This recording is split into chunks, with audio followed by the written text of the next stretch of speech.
First and foremost, a big aloha and mahalo, my brother. Thank you very much for doing this. Well, thank you, and aloha mahalo to you as well. And when it comes to playing in Hawaii and visiting, before we get into these shows, what's your history with playing here, visiting here? Any friends, anything like that? No, I've visited Hawaii on several occasions, but I don't consider I have any, some former in-laws, which are probably still in-laws. But other than that, just going to visit and hang out, and I played there 4 years ago, and I took a trip around to all the islands. I started in Kauai, went to Maui, and I think I went to Oahu after that. Dig it. Very cool. Well, it's an advance welcome back, and for folks who are very curious about these shows, describe what's in store, so paint a picture. Well, I'm playing solo. Me, myself, and I am my guitarist. Perfect. And that's the kind of thing that's a wonderful venue for something intimate like that.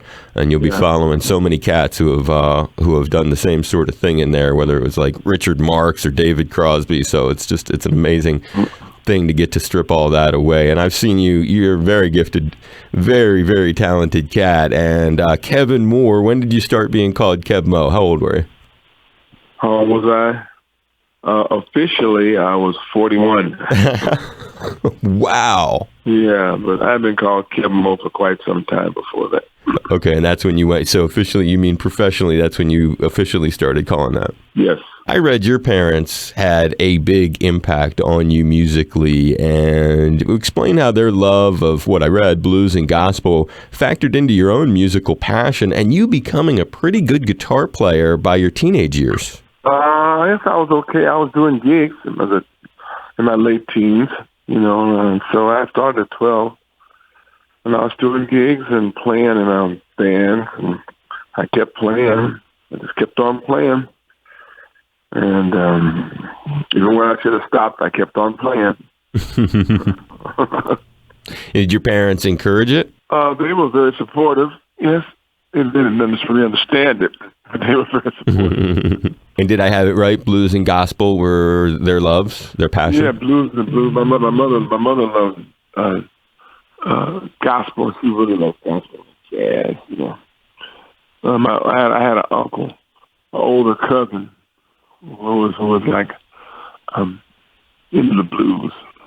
And when we go over his house, he played the blues all the time. But my mother was pretty much the church lady. While to many folks it's your guitar work that you're known for, it was actually other instruments you first started with. Explain that evolution. My first band, it was playing bass, steel drums, a steel band, the bass, the big cans. That's how you started? Yeah. Who were your favorite guitarists and personal influences yourself that made you really want to pick it up? My favorite guitar player was a guitar player named David T. Walker. And I listened to a lot of guitar players, but mainly I would listen to, I never listened to the guys who played real fast, because I never could figure out how to play real fast. So I just played slow and tried to hit some good notes. So I would listen to the guys on the sessions, Phil Up Church, some players. And of course, I didn't know I was listening to what's this guy? Was part of the Wrecking Crew. Tommy Tedesco. Ah, the famous Wrecking Crew you're talking about, the session guy. I listened to guitar parts on records. Okay. And Glenn Campbell was one of them. Glenn Campbell? Yeah, he was part of the Wrecking Crew. He was. And so that's what I'd listen to all that time. You've got an incredible resume, and you have so many things that you've done, so many people that you've worked with and partnered. It's the kind of thing that it's almost impossible to really document unless someone was to pin you down for about a month, 24 hours a day, and you just sat there telling your whole story. But it does look like a pretty important meeting was Papa John Crete, and ultimately recording with him, even getting a gold record for a song you guys co-wrote on Jefferson Starship's Red Octopus, which was a #1 album back in 1975. You have been doing your homework, haven't you? I've been trying, my brother. Wow, how'd you find that? You have such an established reputation, but for a lot of fans, it starts many, many years later. And I think what's really hip is you were doing stuff long before that. Oh, yeah. I was doing a lot of stuff long before Keb Mo came along. And even my record on Chocolate City Records in 1980, you know, it's like later on I didn't realize it was being sampled by rappers. You know, was Chocolate City Records like an imprint that related to George? It related to Casablanca Records. Okay. Oh, okay. His home at the time. R&B arm of Casablanca. Yeah, I get it. You know, Cameo was on there. You know, right. And Kiss. Yeah, you know, Kiss was on there. You know, Casablanca. They weren't on Chocolate City. Keb Mo. And so all the R&B stuff from Casablanca was a label called Chocolate City. The R&B, the kind of soul part of Casablanca was called Chocolate City. That makes sense. Borrowing from the George tune from 75. Yeah. And so how did you first meet Papa John Creech? The band I was in was a band called Zulu, and we met Papa John Creech as he was walking down the street on the way to get some soul food at the Jet Set Cafe on Adams Boulevard. So we were playing in a little rehearsal hall, a little storefront rehearsal hall, and they heard the music and they came in and heard us playing. You know, formative. And they hired us to play. Incredible. Yeah, it was like, well, wow, that's crazy. And who was doing the guitar work for Starship at that time? At that time, it was Yorma. When we first started, it was still Yorma Kalkonen. Wow. You know. Yeah, matter of fact, on the record, the first record, Filthy Funky, that I played on, one of the songs came in, Jack Cassidy and Yorma Kalkonen came in and did a guest spot with Papa John on this record. I remember being in the studio there, and they brought all the big Marshalls and stuff in there and just rocked it out, you know. Yeah. We just had Yorma and Jack in the studio last month. How crazy is that? Oh, yeah, hot tuna. Right, doing it all acoustic. And I mean, you just keep going from there. Your connections are so I mean, when someone listens to your playing and thinks, how has this guy been shaped? You're jamming with Albert Collins and Big Joe Turner. That was 30s, and that happened. That happened in the 30s. In my 30s, not deep 30s, but... You know, right? You're in your 30s. How did you end up getting? I mean, and that had to be as a guitar player. No, I was playing in the house band at Marla's Memory Lane. You know, and everybody came through there. Just all the blues guys in town. It was a big blues night during the early mid 80s, and I was in the house band, man. And what venue is that again? It's called Marla's Memory Lane, and it was owned by Marla Gibbs, who was the maid on the Jeffersons. What a cool connection there. That was Los Angeles. That was way after Papa John. I stopped there with Papa John in like 76, you know. And then from there, I just kind of started floating around, trying to writing songs and doing gigs and local stuff. And then around at the end of in the 70s, I got signed to that Casablanca Records deal, the Chocolate City deal. And then after that came the blues. So it was an evolution to get to the blues, too, is what you're saying. You were playing a lot of other stuff before you get there. I was wandering around like a chick with my head cut off. Until you found it, huh? Gigs. I just wanted to play gigs. I had no idea that I could get a record deal. I never was trying to get a record deal, so to speak. I would just kind of like go out and play and see what happened, see if anybody cared, see if I could get people to come to a gig. Me getting a record deal was a big deal because I didn't consider myself to be that good to get a record deal. I was more like listening, more like when people hear my tunes, maybe someone would cover them or something would happen. A record deal was in my wildest imagination, but it happened. Right, as opposed to somebody else covering one of your tunes and getting you. I get what you're saying. You didn't anticipate that as a first start. And how does, like, you talk about the reverence of having the record deal? Your second album, just like you, as Jackson Browne and Bonnie Raitt. How do you get people like that on it at that point? Well, first I met Jackson Browne at my first. I think I met Bonnie first, and a friend of mine, Kevin McCormick, was Jackson Browne's bass player. And I was in Seattle at Bumper Shoot, Seattle, Washington. And Kevin introduced me to Jackson Browne just one day outside of a hotel, you know. And Jackson's a very personable guy, you know, so I became friends with him, you know. And Bonnie actually, and her bass player played on my first record, the Keb Mo record. And he had a cassette of the record, and he gave one to Bonnie, you know. And Bonnie started listening, and so the connection was made really by other people who were playing, both bass players in those subsequent bands. And so I, that was my connection. I called them up. I sent them the song. And I called them. That's when they sing one line.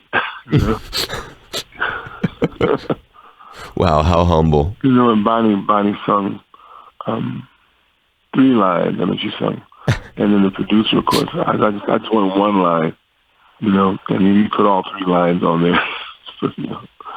But I just wanted 1 line, and Jackson sing 1 line. You're a very humble guy, which is nice because you appreciate things, it sounds like, which is not as common as I wish it was. All you've got to do is be knocked around a little bit. Yeah, brother, I hear what you're saying. I totally. You know what I mean? You're knocked around a little bit, and that'll keep you grounded for years. If you get the right punch. Yeah, you know what I mean? The right things that set your attitude, that get your attitude in check. Because I mean, had I had the good fortune of getting notoriety in my 20s, no way I'd have been ready. Oh, that's a very good point, because it can lead people so astray, and it can happen at any point in your life. My mom passed in 2013. My life has never been the same. So I know what you mean. Different things in your life can help keep you grounded, and then you can appreciate a lot of things that otherwise you would take for granted if you just have too much going on. And then you realize how, wait along to work for it, you really realize how precious it is to have. Love in your life, for sure. No question. And you've been associated through the years, I guess it's because of the number of Crossroads festivals. You'll set the record straight. When did you and Eric Clapton first cross paths? When did I meet Eric Clapton the first time? God, I don't really know. I think it was at the first Crossroads. Okay, that's a good place to meet him. Me too. That's I think where I met him the first time. That's a great way to see him. No, I wasn't. It was backstage at a John Lee Hooker tribute.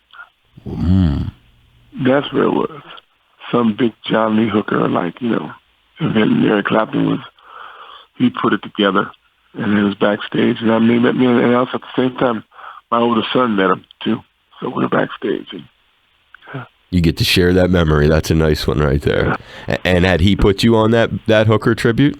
Yeah, I was on there, yeah. And I'm saying, had he booked, was he the one booking that tribute, or was it somebody else setting that up? I don't really know if he booked me on that. Well, later he would. So the answer is, if he didn't then, he would begin to, because he certainly was making the choices for who was at Crossroads. And I see some of these Crossroads things end up being very collaborative, much like your entire life appears to be. But at one of them, it looks like Albert Lee, Sheryl Crow, Earl Klugh, Vince Gill. You guys are all playing together. Like, who sets that kind of thing up? Oh, man. Well, I think Eric knows what's going on with the guitar world. I think he keeps good tabs on everyone. And to get called to Crossroads is a huge deal. I mean, the last one I got to play with Booker T and Steve Cropper. The one I got to play with Vince Gill and Albert Lee, Albert Lee. Most of the things, yeah. And Earl Klugh. And so it's always and so this time, the last I also played with Taj Mahal. That's how that kind of started the Taj Mahal thing rolling too. Right, it was like a 2-day thing. The Taj Mahal. Yeah, you had Booker T, Steve Cropper, Matt Guitar Murphy the first day, and it looks like something with Dan Aykroyd, and then the next night Taj Mahal at that one you're talking about. Yeah. Mm-hmm. Yeah. And so, again, you show up at the thing. Is that when you find out who you're going to be playing with, or when do you know you're going to be jamming with these other guys? Well, you know when you ahead of time a little bit, but then when you get there, there's a couple of surprises that can happen. Yeah. So, is that nerve-wracking at all, or no? When it's not, when it's kind of a no, not at all. Not at all. No, it's easy for you. It's like you go. And you do your thing. And there's plenty of time to kind of like go in a corner and say, okay, this is what we're going to do. Okay, let's go. And you go out there and do it. And you got close with Taj Mahal through that? No, I've been close with Taj a long time before that, But that was when we started doing the Taj Mo thing, I guess. Shortly after that, we talked about doing something together. And as for Eric Clapton, who is next to impossible to get an interview with or just be around, what's he like? I just think he's just a nice guy that really plays great guitar. That invited me to the to his festival, the Crossroads Festival. Right. Huge. I mean, it's huge. I mean, Eric Clapton. We've all been listening to him for many, many years now. And he continues to woo crowds all over the world, and he's just such an iconic figure.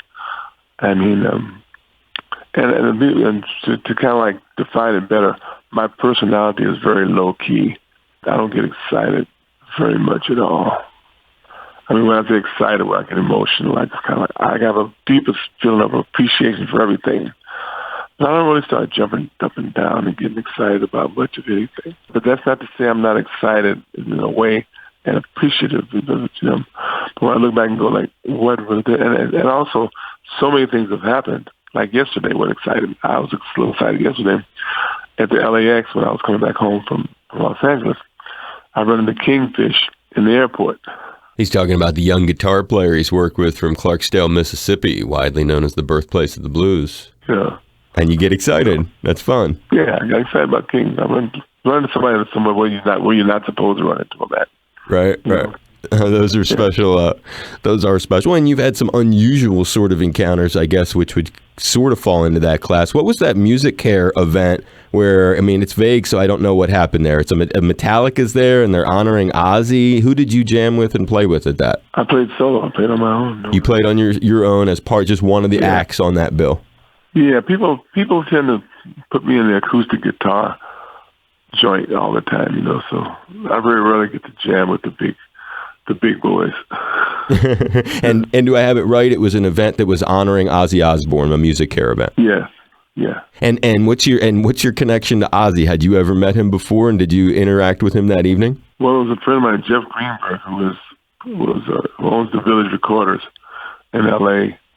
Invited me to that thing. I think he has a lot to do with putting that together. Yes, he does. That's a lot. That's a lot of people who are in the Friends of Bill, that go into that. I'm a friend of Bill, but I don't really have a problem. Right, I get you. We've got different problems. Right, than that. Well, thank God. Right, brother. You don't need that monkey on your back kind of problem. I'm 100% with you on that. Good point. But did you end up meeting him or hanging out with him? Because that's just an incongruous. You talk about running into the airport. But I met Metallica. I met them. Okay. Kirk Hammett, was he a fan? Who's that? Kirk Hammett, their guitar player, was he interested? Was he a fan of yours, or did you get any time just talking? It's more like the singer, the lead singer. James Hetfield. Yeah, James Hetfield. Yeah, me and James we're the I'm the other we're the bros. That's cool. Well, that's a cool and he's an interesting cat, and I've met him before too. He's a nice guy. You honored Mavis Staples at a very interesting event. Another one of these. I'm curious how it went that night. Bonnie Raitt, Greg Allman on the bill, and others. Were you playing solo at that too? No, I played with the band that night. There we go. Yeah, I played electric that night. And who was in the band that? Oh man, who was it? It was like. The band leader was Don Was. Jack.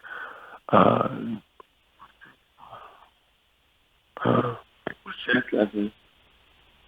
Guitar Jack. Jesus Christ. Which guy? Can I help you? Who was it? Jack. Hold on. No, my wife. Jack plays guitar. Jack. No, Jack. Jack lives here in Nashville. Jack Pearson. Yeah. Okay. Oh, right. Jack He played. Pearson. Yep. Yeah, he was on guitar, and the big session drummer, the guy. Anyway, I'm bad with names. It's okay. Don't worry about it. Was Greg Allman playing with you that night too? It was a star-studded band. Greg was being honored, and he came out and played. Yes. And I did a Greg Allman tune. Nice. With Greg. And I got to turn my guitar up really loud.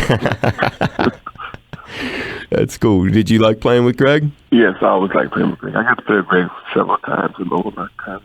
Was he a friend? Yeah, he was. Yeah. He was a special guy. He was really cool, man. He just kind of took me in this, in his circle, really, really kind and finally, he was really, really cool. He's a guy you miss.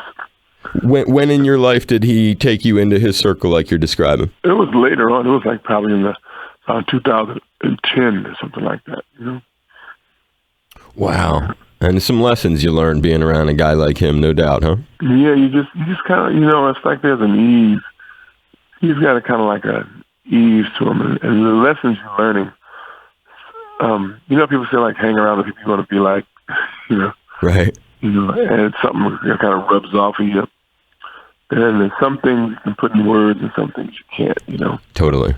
Very much. Certain kind of swagger the guy has that you learn about him. But I think it's more important to learn about yourself, and through these people that you encounter and in life, I think I enjoy learning about myself, not from an egotistical way, but learning about what my weaknesses, what my strengths are, and how I fit in the world. And, that's a great way to do it sometimes, too. Yeah. Much worry about other people, what other people can really teach me. I love music. I mean, and it's so subliminal. There's so many things, because I think as people, we do so much nonverbal communication. I think most communication is just more intuitive and psychic. What you're also saying is there's more than what you can see, touch, smell, hear. There's a whole nother layer, and obviously your body is just an instrument for a much larger thing that's going on. Very well put.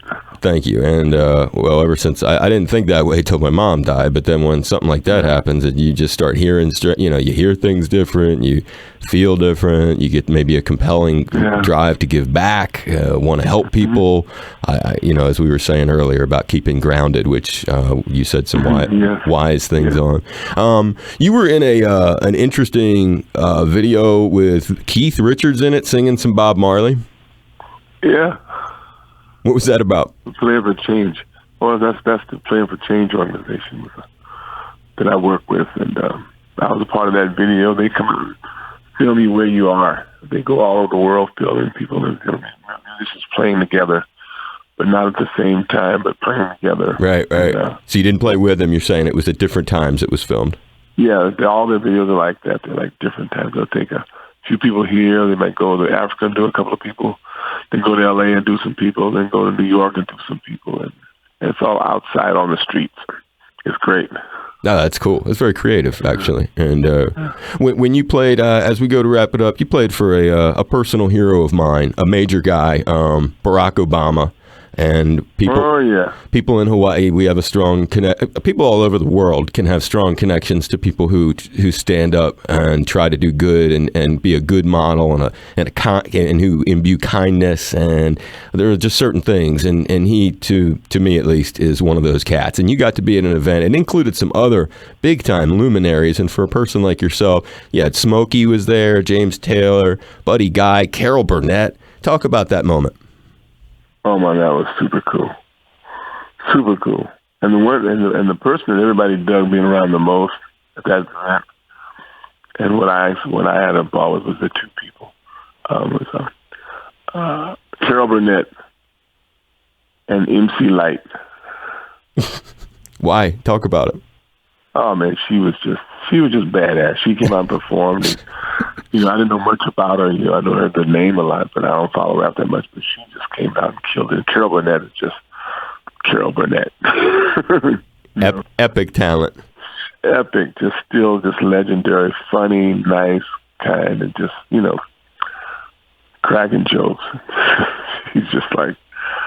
She was the coolest. I mean, she's the kind of thing she crosses all boundaries, all, social lines. Carol Burnett does, What a great way of describing it. Yeah. And what was everybody was digging on Carol Burnett. Everybody. Oh, I can imagine. And what was the kind of, what were they doing exactly? What was the nature of the event? Like, why were you all gathered there? It was the 50th anniversary of the the arts, the Johnson, President Johnson. It's like it was some arts initiative that started with President Johnson. the arts initiative, yeah, that one. Okay. And you play solo at that? What format were you at this thing? I played with James Taylor that night. Yeah. Boy, oh boy. Yeah, with the band. And we sung "I'm So Lonesome I Can Cry" by Hank Williams. First time you got to be with James? No, I've been with him before. But the first time with him, it was when we on a show called, these shows are running in my head. It was a show out of Colorado, a radio show. And I was terrible. I had a really bad throat condition. So I got to redeem myself with James at the White House. There you can't argue with that kind of thing, huh? Redeem myself at the White House. I love it. Yeah. With a guy who's done all these things, you said it's a lot of personal development. Oklahoma's your latest record. What's going to come next? The next record is later on this year. I have a Christmas record. Oh. Yeah. A Christmas album. Yeah. And this your first stab at something like that from what I can read? I put an EP out on one, and I've had songs here and there, but this is a full album, a new Christmas. New material or classics or a mix? Traditional and original Christmas songs. Well, we will be looking for that. And any other cool, you're going to the Crossroads Fest this September, will you be there? Yes, I'm going. I got invited again. You have some crazy all-star jam that you know about, or you'll find out when you check in? Well, I'm gonna get my guitar shops wailing, because I've been doing a lot of solo gigs this year, so I'm gonna do my, get my electric up to par and do that. So. Right. And does that mean you'll be there playing? You're going to expect to not be doing a solo acoustic. It sounds like you're going to be sitting in with folks at this one. I'm going to be ready for anything. But you don't know what format, who you're going to play with or anything yet? No, I don't know just yet. Well, based on some of your other experiences, one can only imagine, after the stuff you've done there. So rooting for a lot of success with that. And it's the great Keb Mo. We are so lucky that he's coming to town and bringing his talents for 8 p.m. shows Friday and Saturday at the Blue Note, Oklahoma, his latest record, Christmas record that's coming up later in the year. Incredible stories. Do you tell any of the stories at the show of some of your encounters, or do you just let the music do the talking? Well, I'm kind of spontaneous about the stories I tell. The things that come to mind. I tell stories about the songs and how they came about, and whatever story that's coming on. Maybe comment on some current events, but very carefully. There you go. Yeah. I appreciate your time. I hope you had fun today. Yeah, man. Hey, man, you're quite the personality on the radio. I hope you mean that in a good way. You're good. No, you're really good. You carried the whole interview. Thank you. You're great. Yeah. Oh, God bless you, man. That's sweet of you to say. All right. Hey, everybody. It's Keb Mo joining you. First, I'd like to say thank you to everyone who's a member of HPR. You're listening to a nonprofit radio station, right?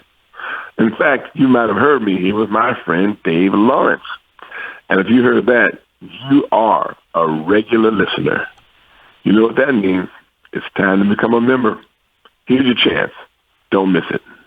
That was good. You like that? That was the show. That was good, man.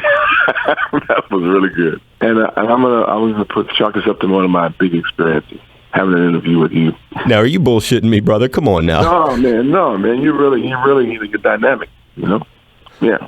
Well, we'll have to hang when you come to town. I'll have to come by the. Is that okay to come by the thing? You want to record a brief follow-up while you're over at the venue, or no? If that's a hassle, just say no. You don't have to do it. No, I would gladly do it. You be safe. You travel safe. You feel I'm giving you a big hug, couple of them, couple of high fives as well, and hoping God blesses us both, man. Yes. Mr. Lawrence, aloha mahalo, and thank you very much. You're welcome, brother. I'll see you soon. Bye. Bye. See you. Bye-bye.